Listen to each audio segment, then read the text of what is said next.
ఆలస్యం చేయకుండా మన బంగారం లాంటి బాలయ్య బాబు గారి చేతిలో మైక్ పెట్టేద్దాము.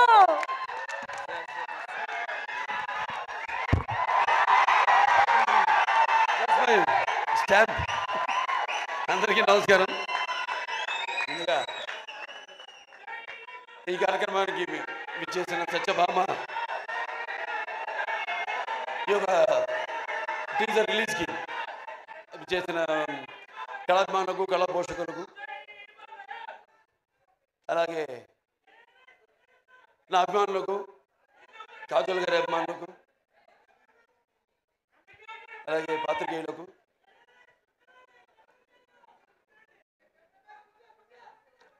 మొన్నటితో ఎలక్షన్ క్యాన్వాసింగ్ అయిపోయింది.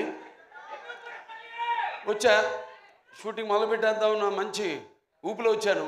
ఇప్పటిదాకా షూటింగ్ మొదలు పెట్టలేదు. సరే, దాంతో ఈ యొక్క ఫంక్షన్కి రావడం ఒక రకంగా ఏదైతే నేను ఈ 45 రోజులు 50 రోజులు మిస్ అయ్యాను అది కెమెరాని, ఇవాళ ఈ ఫంక్షన్ ద్వారా దాన్ని తీర్చుకుంటున్నందుకు చాలా సంతోషంగా ఉంది. ఎవరో మార్చు నిర్మాత బాబీ టిక్కా గారు, అలాగే శ్రీనివాస్ గారు అండ్ శశి కిరణ్ టిక్కా గారు ఆయన సమర్పించిన సత్యభామ, సుమన్ గారు దర్శకత్వం వహించిన సత్యభామ సినిమా ఈ యొక్క టీజర్ రిలీజ్కి రావడం చెప్పాను, చాలా సంతోషంగా ఉంది. అలాగే నా ఆశీస్సులు సినిమాకి. ఎందుకంటే సత్యభామ అన్నది కొన్ని పేర్లు ఉంటాయి. ఆ పేర్లు వినగానే మనం తలుచుకోగానే మనలో ఒక తెలియని ఒక వెన్నముక్కలో ఒక కిలికించుతాలంటాం, అంటే ఒక వైబ్రేషన్. కొన్ని పదాలు ఉంటాయి వాడతాం మనం, కిలికించుతాలని. మన తెలుగు భాషలో అదే గొప్ప. మేము ఆదిత్య 369లో వాడేము ఆ పదం, కిలికించితాలలో జానములు. ఇట్లాంటి భాష మన తెలుగు భాష. సరే, భాష గురించి కాదు ఇప్పుడు ఇక్కడ. అంటే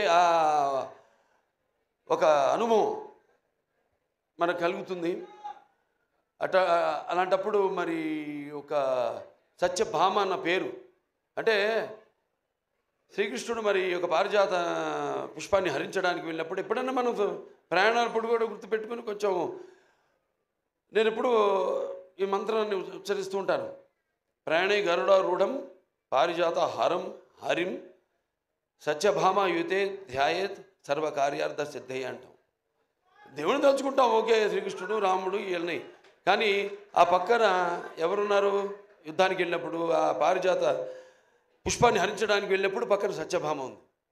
సో ప్రయాణే గరుడారూఢం పారిజాత హరం హరిం సత్యభామ యుతం ధ్యాయేత్ సర్వకార్యార్థ సిద్ధే. అటువంటి పేరు సత్యభామ. అండ్ ఉమెన్ ఎంపవర్నెస్కి పేరు కూడా సత్యభామ. ఎందుకంటే మరి శ్రీకృష్ణుడు ఉండొచ్చు అష్టభార్యలని, కానీ వాళ్ళలో ఆయన్ని తన చెప్పు చేతుల్లో అంటే ఒక సత్య విధేయుడిగా చేసుకున్న ఒకే ఒక భార్య, అది సత్యభామ. సో అలా వాళ్ళ కంపాటబిలిటీ చూస్తున్నాం మనం సొసైటీలో. ఎలా ఒకళ్ళొకళ్ళు మనం కంపేర్ చేసుకుంటూ ఆడ మగ. ఇవాళ నిజంగా చెప్పాలంటే మగాళ్ళే ఉన్నారు పెళ్ళిళ్ళకి ఆడవాళ్ళ కంటే కూడా. ఇవాళ ఆడవాళ్ళు కరువు అయ్యారు మనకి పెళ్ళిళ్ళకి. అలా ఉంది వాళ్ళ సమాజం పరిస్థితి. అంటే నేను తప్పు పట్టడం కాదు, ఇది ఇప్పుడు వచ్చిన ఈ యొక్క దైనందిన కార్యకలాపాల్లో పడిపోయి ఎలాగైతే మనిషి ఈ అన్న వస్త్రాలు అనే అవసరాలతో పాటు సినిమాను కూడా ఎంచుకున్నాడో అలాగే వాళ్ళ జీవితాలు కూడా మరి ఎలా వాళ్ళ కాళ్ళ మీద నిలబడాలి అన్నది దాంట్లో వాళ్ళు కూడా సతమతమవుతూ ఆ దీర్ఘ వ్యధలో వాళ్ళు కూడా ఇవాళ ఇండిపెండెంట్ అంటే వాళ్ళ నిర్ణయాలు వాళ్ళు తీసుకునే వాళ్ళకి ఒక ధైర్యం, అలాగే వాళ్ళకి ఒక హక్కు, అది హక్కుగా మారడం. దానివల్ల ఇక మనం చూస్తున్న పరిణామాలన్నీ ఈ సమాజంలో. సరే, మరి ఇవాళ సత్యభామ అని పేరు పెట్టి మరి మేము చేసాం. అనిల్ రావుపూడి గారు, నేను మన భగవంత్ కేసరి, నేలకొండ భగవంత్ కేసరి. దాంట్లో గుర్తొస్తుంది సీరియల్లో క్యారెక్టర్, బనావ్ బేటీకో షేర్ అంది అన్నా నేను దాంట్లో. ఈవిడేమో బనావ్ కాచికో షేర్ అని. మొత్తం అసలు సినిమాలో చూస్తుంటే ఆ ఫైట్లు ఏంటి అసలు, యాటిట్యూడు అద్భుతం. అంటే ఆర్టిస్ట్కి ఒక కోలమానం లేదు, ఇదే పాత్రలు చేయాలి నేను. ఇప్పుడు నవీన్ చంద్ ఉన్నాడు, ఎంతోమంది ఇప్పుడు ఫస్ట్ మీరు డైరెక్షన్ చేశారనేది మేజరు, తర్వాత గూఢచారి. అలాగే పంపిణీదారులుగా కూడా ఎన్నో సినిమాలు పంపిణీ చేశారు. కార్తికేయ 2 చేశారు, ఇంకోటి ఏంటి ధమాకా 2, ఇవన్నీ చేశారు. వాళ్ళకి ఎంతో అనుభవం ఉంది సినిమా పరిశ్రమ గురించి.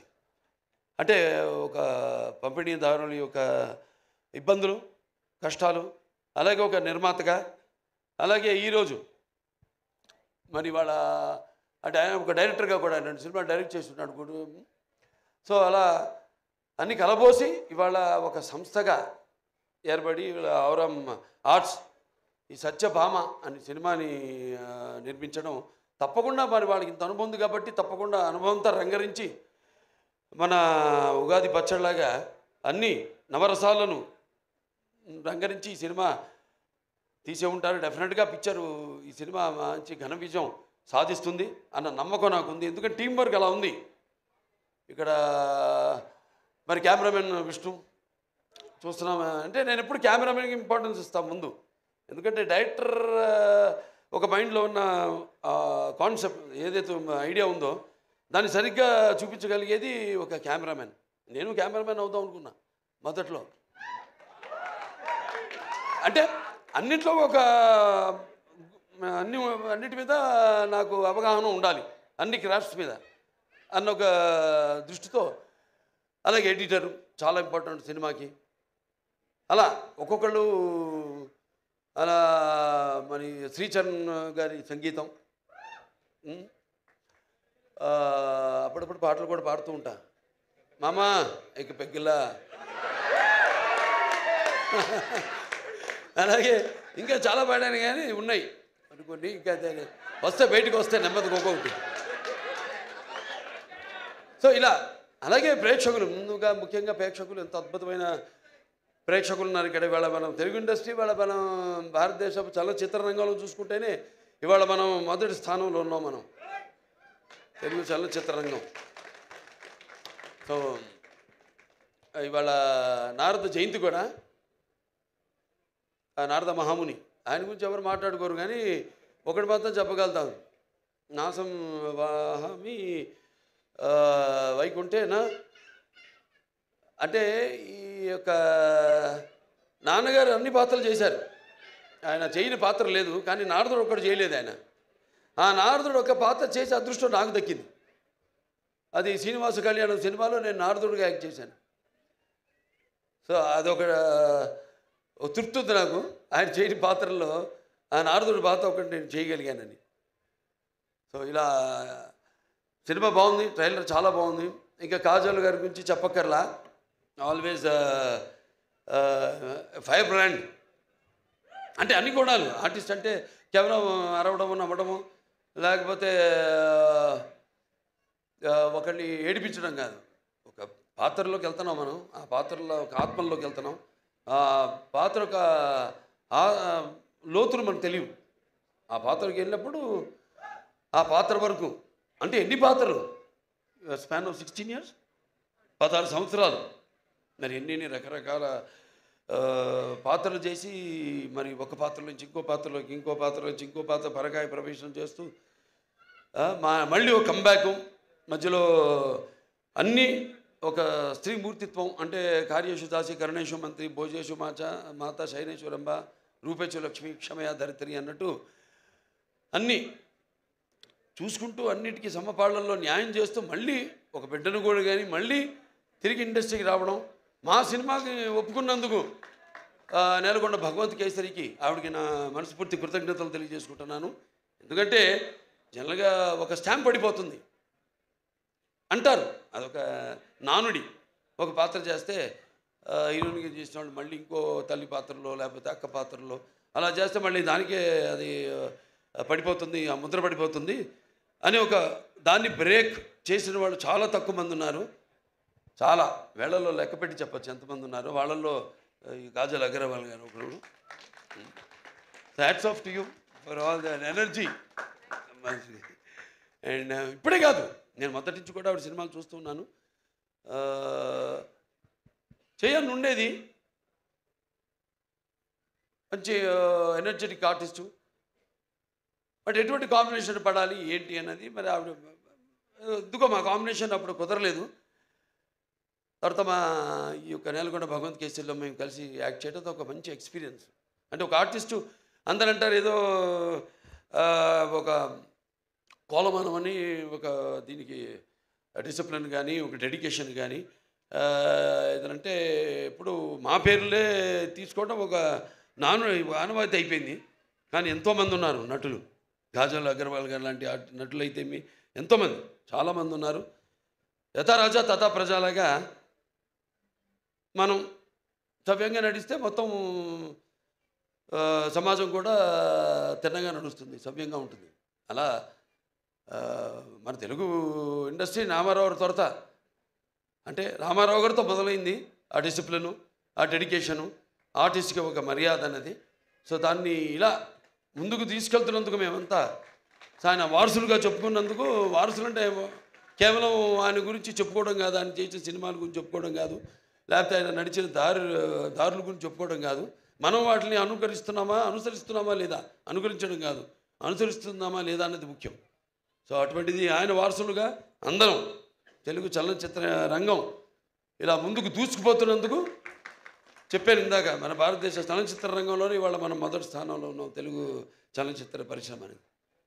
సో ఇటువంటి ఇంకా మంచి మంచి సినిమాలు రావాలి. ఎందుకంటే ఆర్టిస్టులో ఎన్నో కోణాలు ఉంటాయి, ఎన్నో కోణాలు. ఇప్పుడు నాకు చేయాలని ఉంటాయి ఎన్నో పాత్రలు.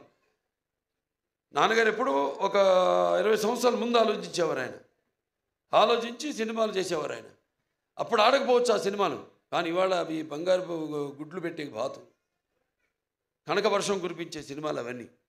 సో అలా ఎప్పుడు మనం ముందు నేను ఇంకా కొట్టుకెళ్ళగలుగుతున్నానంటే అంటే ఒకటి ఉంది హిందీలో, ఈవిడేదో తెలుగులో చెప్పిన డైలాగు, ఇది కభీ గిర్నా భీ అచ్చా హై అప్నా औकात का पता चलता है, जब कोई आगे बढ़ते उठाने को अपनों का पता चलता है, जो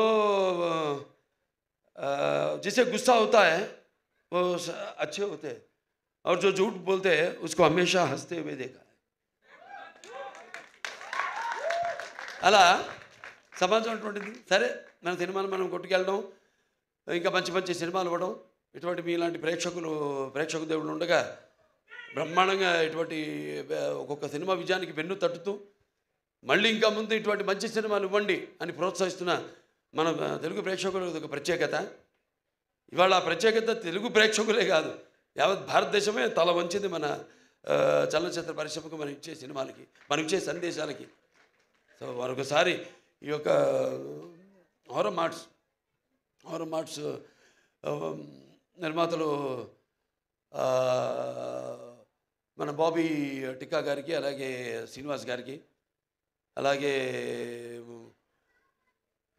శశి కిరణ్ టిక్కా గారికి, అందరికీ మొత్తం యూనిట్ సభ్యులందరూ కూడా నా అభినందన తెలియజేసుకుంటున్నాను. సినిమా రేపు చూస్తారు మీరు తప్పకుండా. నేను చెప్పాను అంత పంపిణీదారులుగా, నిర్మాతలుగా, ఒక దర్శకుడిగా ఆయన కానీ ఇవన్నీ కలబోసి రంగరించి ఈ సినిమాని మీకు ఇస్తున్నారు. తప్పకుండా డెఫినెట్గా బాగుంటుంది ఈ సినిమా. జూన్ 7న విడుదలవుతుంది ఈ సినిమా. చూడండి, అందరూ చూడండి తప్పకుండా. అండ్ మా కాజల్ ఉంది సినిమాలో, కాజల్ అగర్వాల్. సో ఆ డెడికేషన్ అన్నీ మొత్తం అసలు అంటే ముందు వచ్చే తరానికి ఒక ఆదర్శం. సో అందరూ కూడా తప్పకుండా భగవంత్ కేసరి సినిమాలో ఏ కాజల్ని అయితే అగర్వాల్ గారిని అయితే మీరు చూశారో, ఇప్పుడు దీంట్లో మనం చూస్తున్నది టోటల్గా అసలు ఆవిడేనా అన్నట్టుగా ఉంది. సో డెఫినెట్గా ఇవన్నీ యాడ్ అయ్యి ప్లస్ అయ్యి అన్నీ అందరూ మొత్తం సాంకేతిక నిపుణులు అందరూ కూడా వాళ్ళ పనితనం కనిపిస్తుంది అక్కడ. ఒక సంగీత దర్శకుడు అయితేనేమి, ఒక సాహితీ రచయిత అయితేనేమి, లేకపోతే పాడిన వారు అయితేనేమి, వాళ్ళ గొంతును అలాగే అందరూ కెమెరామెన్ అయితేనేమి ప్రతి ఒక్కరు వాళ్ళ పనితనం కనిపిస్తుంది. ఈ సినిమా తప్పకుండా విజయవంతం కావాలి, అవుతుంది. సో మరొకసారి నన్ను ఈ సినిమాకి ఈ ట్రైలర్ రిలీజ్కి ముఖ్య అతిథిగా రామినీల్ లవపూడి గారితో పాటు కలిపి పిలిచినందుకు నా కృతజ్ఞతలు తెలియజేసుకుంటున్నాను. ముఖ్యంగా అందరికీ, నా అభిమానులకి, కాజల్ అగర్వాల్ గారి అభిమానులకి అందరికీ, పాత్రికేయులకి అందరికీ కూడా నా కృతజ్ఞతలు తెలియజేసుకుంటూ నేను సెలవు తీసుకుంటున్నాను. Thank you so much Balayya Babu గారికి. బాలయ్య బాబు గారు వచ్చి బ్లెస్సింగ్స్ ఇచ్చారు అని అంటే బొమ్మ బ్లాక్ బస్టరే. సో జూన్ 7న సత్యభామ అన్ని రకాల ఇమోషన్స్తో మనల్ని అలరించడానికి మన ముందుకు